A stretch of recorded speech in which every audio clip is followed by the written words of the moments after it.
Alrighty, so it's week 2. It's the Steelers' home opener. This week they're playing the Denver Broncos. This game's going to be interesting for a number of reasons. One, of course, is that because we're still in a pandemic, there's not going to be any fans there, so it's going to be weird seeing Heinz Field completely empty for the most part, but they are going to try to do some things to keep the feel of an actual game there. Like they're going to have the pregame introductions as usual, and they're going to have renegade play whenever the defense needs to make a big play. Another interesting aspect of this is going to be the Denver Broncos themselves, because when you really look at what happened on Monday night, it was not a bad game for them, honestly. I think there was really bad clock management from Vic Fangio, especially in the final 2 minutes. Like, I know Stephen Gostkowski missed three field goals and an extra point, but at the same time, you got to figure that he's going to at least make a field goal at the end of the game. And you want to take as much time off the clock as you can, but at the same time, you're not leaving yourself a lot of time to get into the end zone yourself, or get close to even a field goal. So I understand what he was trying to do, but at the same time, you're trying to win your first game of the season, and they weren't able to do it. So there's got to be a little bit of a motivation there for them to recover from that. Another interesting aspect about this game, at least from what I see, is that there's going to be a lot of injuries on both sides of the field. Like, both teams have some banged-up players, especially on the offensive front. Denver, Philip Lindsay's not playing, so it's going to be Melvin Gordon and Royce Freeman as the main backs, which, that's good for them. I mean, it's good for them, because Melvin Gordon proved on Monday night that he can actually be a capable back for the Denver Broncos. But even the Steelers have a lot of problems on their front, especially on the offensive line. David DeCastro still hasn't practiced yet. He's been ruled out. So is Steven Wisniewski, who was placed on IR.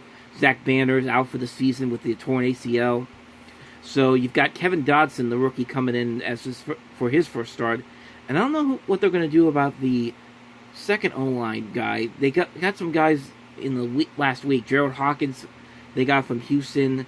They signed somebody else today, on Saturday.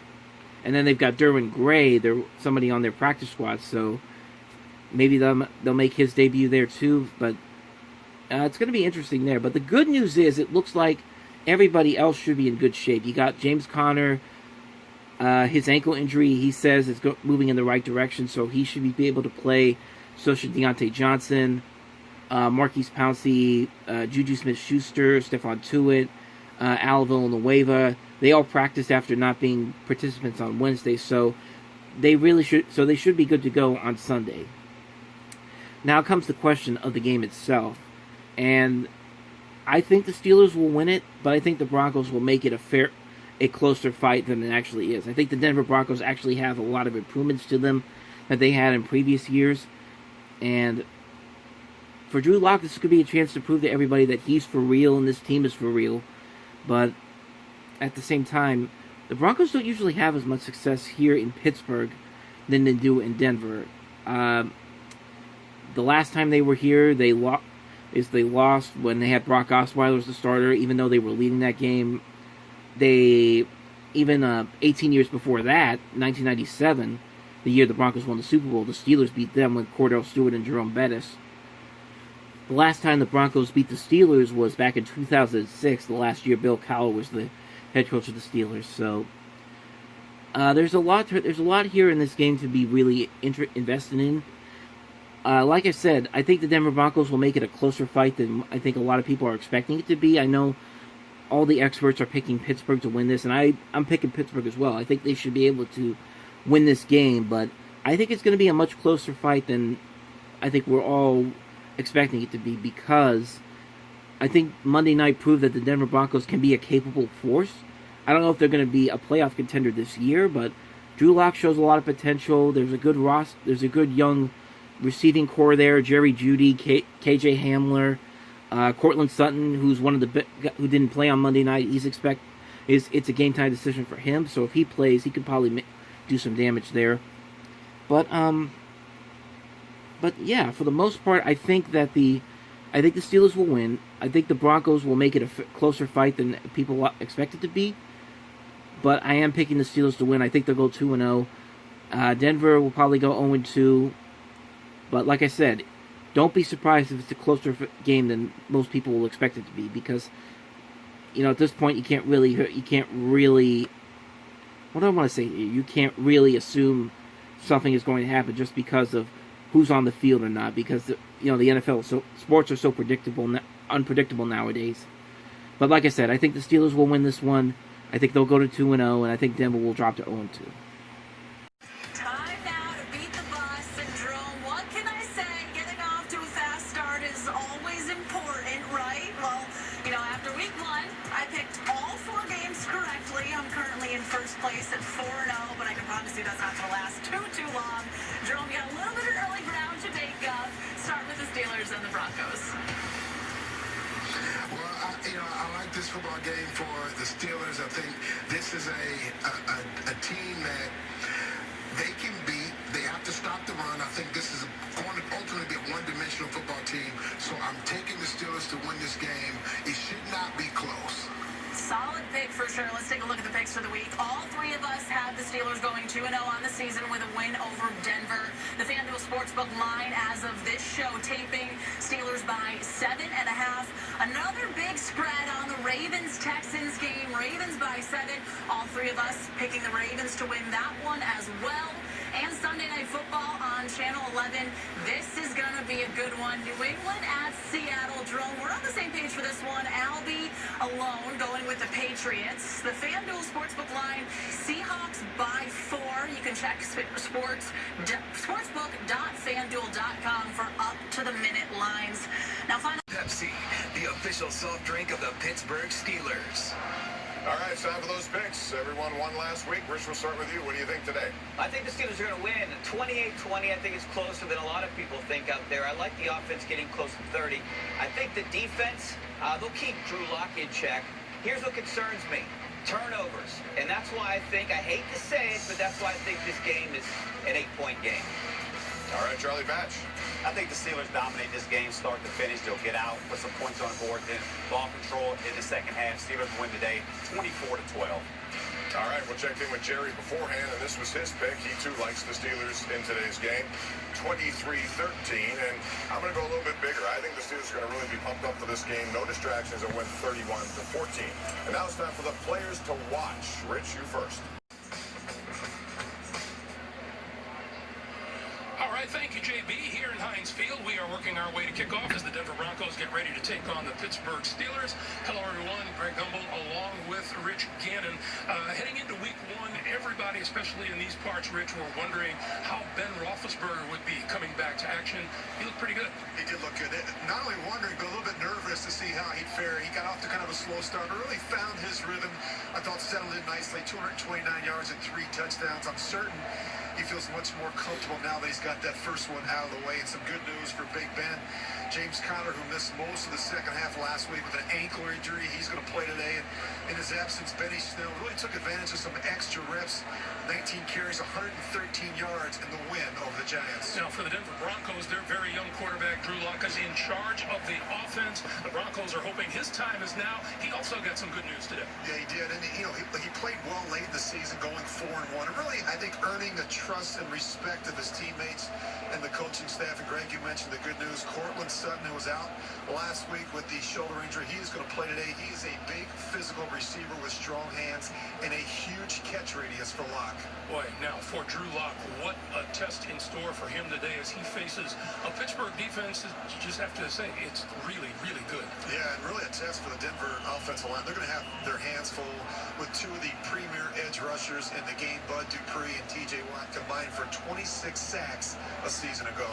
And for the Broncos, theirs is a defense that benefits from some veteran leadership, especially up front. Yeah, they needed help along the defensive line, so they traded for the veteran Jerome Casey, who's a 5-time Pro Bowler and extremely disruptive inside. And Bradley Chubb's job got a bit more difficult with the injury to Von Miller prior to week 1. Chubb needs to have a big year for the Broncos. Broncos and Steelers going head-to-head at the top of the hour.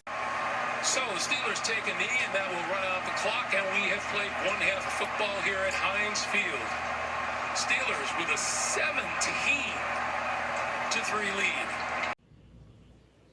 Alright, so I'm doing this in my bathroom because the lighting in here is a little bit better, and I know I haven't been getting game footage because, well, the NFL and even though I put the copyright thing on these videos, the NFL usually gives me a copyright claim regardless. So I can try to work my way around it, but right now, yeah, apologies for not having the game footage there. So at the half, 17-3, Pittsburgh leads it.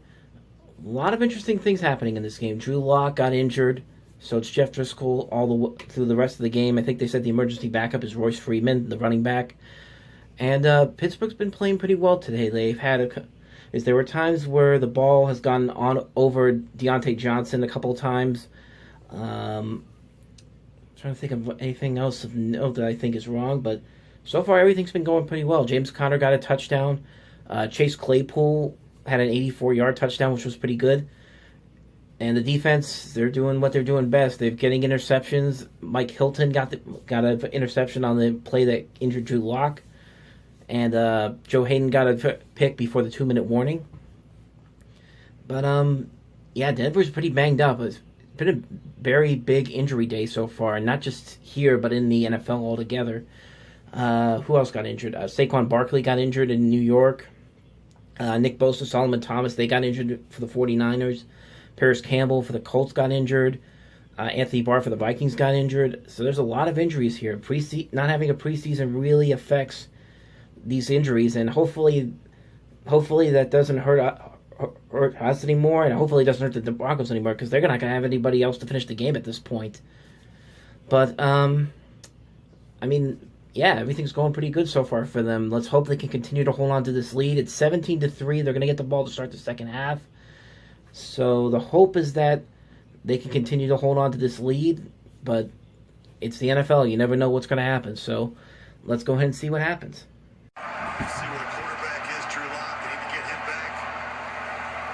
It was not easy, but we're 2-0, baby. The Pittsburgh Steelers go to 2-0 on the season, while Denver falls to 0-2, and 26-21 will be the final score once we hit triple zeros on the clock.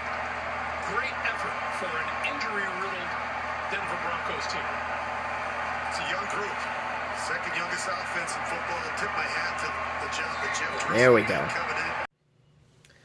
Well, that was certainly an adventure and a half. I mean, like I said, the NFL can be crazy sometimes, and the Steelers did not make it easy today. Like,